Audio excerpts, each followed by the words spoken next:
NATO members Türkiye, Romania and Bulgaria are planning to work together to clean up and safely dispose drifting mines in the Black Sea. The joint initiative aims to strengthen maritime security and contain the fallout from the ongoing war in Ukraine. Dangers posed by the mines have become more prominent as both Kiev and Moscow accuse each other of planting mines off the Ukrainian coast. Being their only access point to global shipping routes, Bulgaria, Romania and Georgia rely heavily on the Black Sea for both trade and maritime security. But the presence of mines has greatly disrupted their commercial trade. Turkish Navy teams have carried out thousands of hours of sea missions and flights to detect and safely clear the mines. Ankara also helped broker the Black Sea grain deal back in 2022, which allowed for the safe passage of Ukrainian grain trapped by Russian blockades. The war in Ukraine, which recently passed the 21-month mark, has displaced some 11 million Ukrainians while claiming the lives of more than 10,000 civilians. And to further discuss the Black Sea's maritime security, joining me now from Uppsala, Sweden, is Gregory Simons. He is an associate professor at Turkiye University, and from Warsaw, Jaroslav Strotsky. He is a former director at Polish Military Intelligence. Gentlemen, welcome to Straight Talk. It's good to have you on the program. So, Jaroslav, what is this proposed agreement about? I mean, is it solely aimed at clearing the mines and securing the trade routes in the Black Sea? All agreements are about security. So this one is mainly about just securing the safe passage of any vessels that could be transferred through this new or old routes. Okay, mine sweeping is the tool to secure this road for the vessels, and from my side, that's clearly another step of Turkey trying to step in or to still put a stamp, its stamp on these waters, which really belongs to this country. So just securing the line through different methods, now it's minesweeping. So, Gregory, since Russia's attack on Ukraine, Romania, Bulgaria and Turkish military diving teams have been clearing mines drifting in the waters. But what do you think? What they have accomplished so far, and why now do they need such a joint effort? Well, one would think that in order to effectively have mine clearance without interruption, you would need to either have a holding ceasefire or actually peace and not an ongoing war. Otherwise, whatever your efforts are going to be potentially jeopardized and potentially misinterpreted, because if you're going to be putting NATO minesweepers into waters, especially Ukrainian waters, while there is a war going on, I mean, a minesweeper can do things other than minesweeping. And I mean, NATO has been providing Ukraine with intelligence to strike Russian targets. So this potentially makes them hostile as far as a Russian perspective could be understood. So, Jaroslav, prior to the meeting between Türkiye, Bulgaria and Romania, Turkey's Navy Chief Admiral Ercüment Tatlıoğlu spoke out against the presence of naval forces from other NATO allies, including the United States and the Black Sea, saying they could further increase tensions in the region. What do you make of that statement?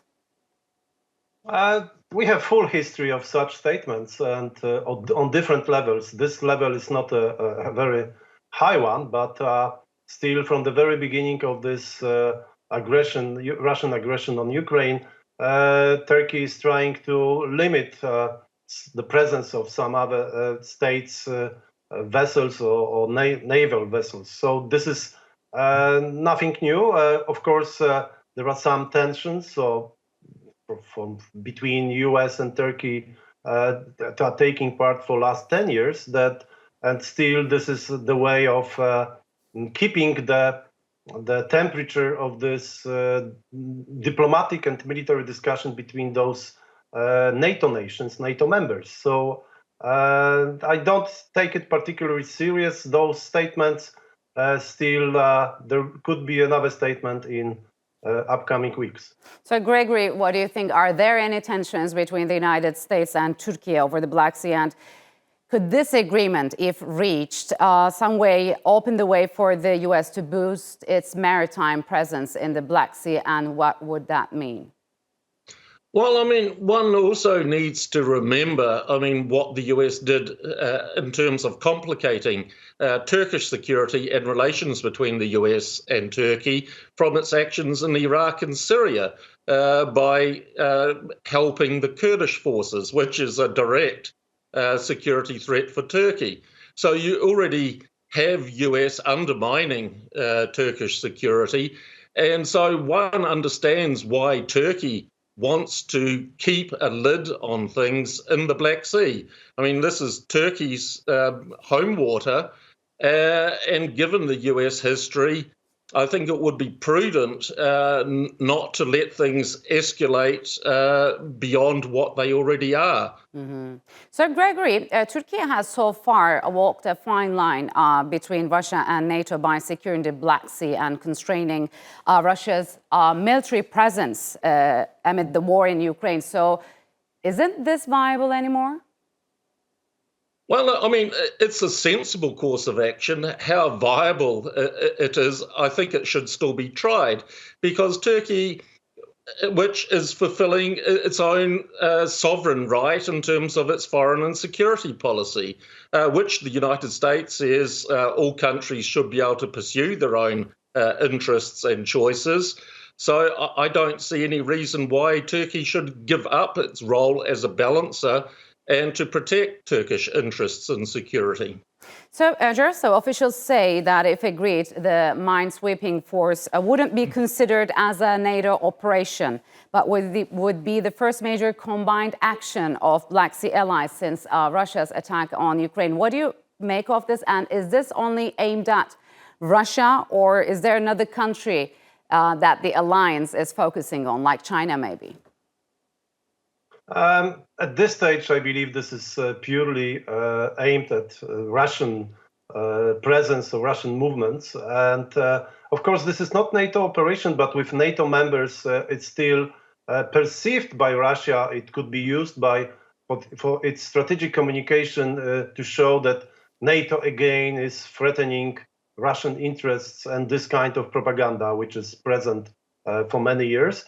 But still, of course, but I like this approach. I like this approach of some kind of more offensive testing Russian military and Russian aims, not only purely defensive and reactive to the Russian movements. So just showing your potential, showing your efforts and capabilities, this is a very good sign from NATO members, not NATO as such, but still, as I said, very much welcome, at least by me, and I believe by some other experts, that this is a great sign of NATO capabilities and, as I said, testing Russian abilities and Russian ambitions. So, Gregory, how has Russia's withdrawal from the Black Sea grain deal pushed several NATO allies, of course led by the United States, to search for a second trade route? I mean, why is the Black Sea has become so important for the U.S. interests? Well, I mean, the US, even in 2019, I mean, through a RAND report, discussed ways of containing and imposing cost-imposing measures on Russia. So one can see that in being US as a maritime power and an air power. It's not a land power. So controlling waterways is its way to contain a continental power. And I mean, Turkey is caught in this because it needs to remain a subject and not an object of this game, because when that happens, those who get caught as objects do not have a good future. And I mean, Turkey, I'm sure, is well and truly aware of that. But this is, of course, by taking these alternative routes, it's created problems for some of the EU countries. I mean, one can look at what's happening in Poland at the moment with the blockade of the border. So it creates other problems seeking these alternative routes. So, Jaroslav, is this deal a prelude to a broader U.S. plan to leave its footprint in the Black Sea? And what do you make of the U.S.'s Black Sea Security Act of 2023, which is pending in the Senate for approval? We know that the political situation in the United States is quite complex in upcoming presidential election year. But still, the Black Sea became a real important area for NATO, much increasing its creation, just creating the possible problems and possible hotspots.